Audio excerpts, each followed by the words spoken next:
You have been in a room when someone walks in and something shifts, conversations pause, eyes move, the energy reorganizes itself around this person like iron filings around a magnet. They have not announced themselves, they have not demanded attention, they have not done anything you can point to and say, that is the thing they did, but something about their presence pulls focus the way gravity pulls objects. It is automatic, it is immediate, and almost everyone in that room will walk away believing that person simply has it. That magnetism, that thing, that quality people call charisma. And here is what most people never question. Is it something you were born with, or is it something that was built? Because if you ask the average person, they will tell you charisma is innate. Either you have it or you do not. But that answer, while comfortable, is completely wrong.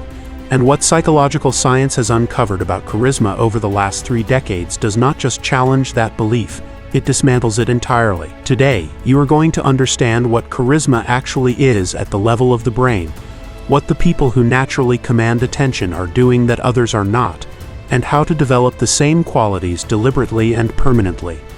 Let us start by destroying the most common misconception about charisma. Most people believe charismatic people are loud, extroverted, dominant personalities who fill every room with energy and talk more than everyone else. Some of the most objectively charismatic people ever studied by researchers are quiet. They speak less, not more. They take up presence, not space. The confusion happens because people conflate charisma with performance. Real charisma is not a performance. It is a transmission. It is the experience that another person has in your presence. And that experience is created not by what you project outward, but by how deeply you are actually present. Olivia Fox-Cabane, who wrote one of the most research-grounded books on charisma and worked with executives at Google, Harvard, and the United Nations, defined charisma as a combination of 3 core elements: presence, power, and warmth. Remove any one of them and what you have is not charisma. Presence without power reads as submissive. Power without warmth reads as threatening. Warmth without power reads as needy. But when all 3 are operating simultaneously, the effect on the human nervous system of the people around you is undeniable and almost irresistible. Let us begin with presence because it is the most foundational and the most misunderstood. Psychological presence is not about being physically still or speaking slowly, though those things can reflect it. It is about where your attention actually is in any given moment. Human beings are extraordinarily sensitive to whether someone is truly paying attention to them or performing attention. Research in social neuroscience shows that people can detect within fractions of a second whether your focus is genuinely on them or whether it is fragmented, whether you are with them or somewhere else in your head. And the feeling of being truly seen by another person is one of the most powerful psychological experiences a human can have. It is rare enough in everyday life that when someone delivers it fully, they become immediately memorable. This is why great listeners are often described as charismatic even when they barely speak. They are not giving you their words. They are giving you something far more valuable: their complete and undivided attention. And because attention is the most finite resource a human being possesses, when someone gives it to you fully, it registers as a profound form of respect. The neurological response is immediate. You feel important. You feel valued. And you associate that feeling with the person who created it. Now let us talk about eye contact, because it is one of the most direct and most powerful channels of nonverbal communication the human body possesses, and almost everyone uses it incorrectly. Most people make eye contact in a fragmented, socially anxious way, glancing, looking away, scanning the room, checking their phone. This pattern unconsciously signals low confidence and low presence. Charismatic individuals use what researchers call soft-focused eye contact. They hold eye contact long enough to communicate genuine interest and confidence, typically around 3 to 5 seconds in a conversation before naturally breaking away, without the intensity becoming uncomfortable or aggressive. The key distinction is the quality of that gaze. Eyes that hold contact with warmth and genuine curiosity feel profoundly different to the receiver than eyes that hold contact as a dominance display. The first creates connection. The second creates tension. Charismatic people have unconsciously learned to deliver the former, and the brain of the person receiving it responds with a neurochemical reward. Oxytocin, the bonding hormone, is released during sustained warm eye contact.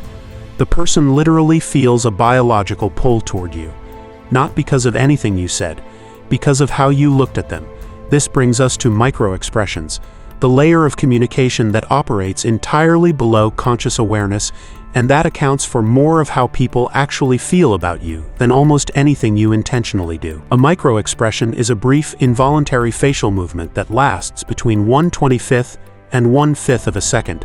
These expressions are universal across all human cultures, documented in research by psychologist Paul Ekman across decades of study, and they reveal genuine emotional states that the conscious mind cannot suppress or fabricate. Here is why this matters for charisma. When what a person says and what their face involuntarily communicates are not aligned, the human brain detects the incongruence even when the conscious mind cannot articulate it. You have had this experience.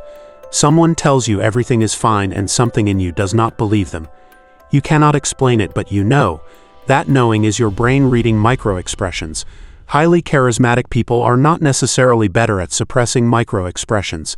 They are more authentic in their responses, which means their micro-expressions reinforce rather than contradict their words and presence.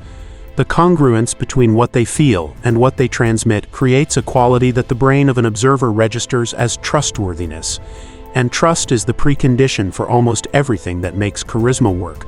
You cannot magnetically attract people who do not feel safe around you. Now let us go to voice, because vocal energy is one of the most trainable and most dramatically impactful elements of charismatic communication, and most people leave it completely undeveloped. UCLA researcher Albert Mehrabian established decades ago that vocal qualities, not just word choice, account for a significant portion of how messages are received emotionally. But the more interesting research comes from what specific vocal characteristics produce what psychological effects in listeners. Charismatic speakers share certain vocal patterns that are not about volume or natural talent. They are about rhythm, resonance, and deliberate pacing. They use pauses strategically. A well-placed pause before a key statement does something remarkable to the listener's brain. It creates anticipation. It signals that what is coming next matters. The brain leans in.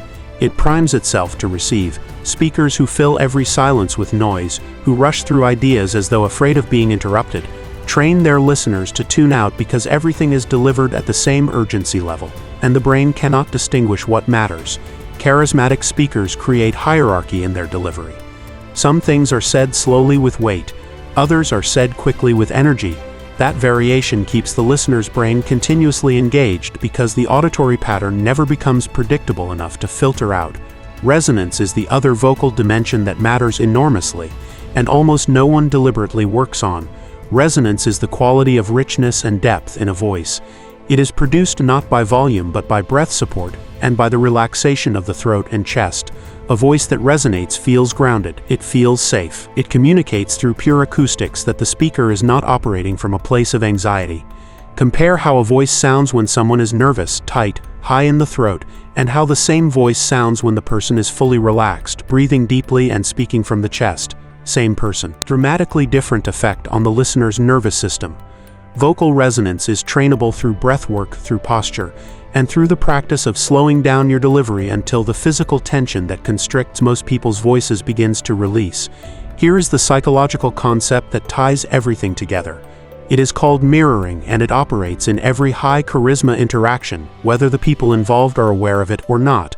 Mirror neurons are specialized brain cells that activate both when you perform an action and when you observe someone else performing that action. They are the neurological basis of empathy, of emotional contagion, of the reason you flinch when you watch someone else get hurt. In social interaction, when one person is genuinely calm, confident, and present, the mirror neuron system of the people around them begins to resonate with that state. They unconsciously start to match the breathing, the pace, the emotional register of the charismatic individual. This is why being around certain people makes you feel inexplicably more confident, more relaxed, more energized. Your nervous system has entrained to theirs. Charismatic people are essentially walking neurological calibration tools. They raise the state of the rooms they occupy, not by performing energy, but by inhabiting it so completely that others cannot help but catch it. Here is the most important thing you are going to take from this video. Charisma is not a gift distributed randomly at birth. It is a state that becomes a habit, that becomes a way of being. Every element we covered today, genuine presence, warm and confident eye contact, authentic micro-expressions, resonant vocal delivery, and the still, grounded nervous system that makes mirroring possible. All of it comes from the same root, the deep and practiced decision to actually show up. To be here, in this moment, with this person, without the fragmented half-presence that most people offer each other in a distracted world. In an age when almost everyone is somewhere else mentally, even when they are physically present, the person who is truly here becomes extraordinary by default. That is the real secret of charisma. Not a trick, not a technique. A quality of attention so rare and so powerful that the people who experience it never forget how you made them feel. If this changed how you think about the way you show up in the world, share it with someone who deserves to understand this. And subscribe, because we're just getting started going deep into the psychology of influence, connection, and the human mind.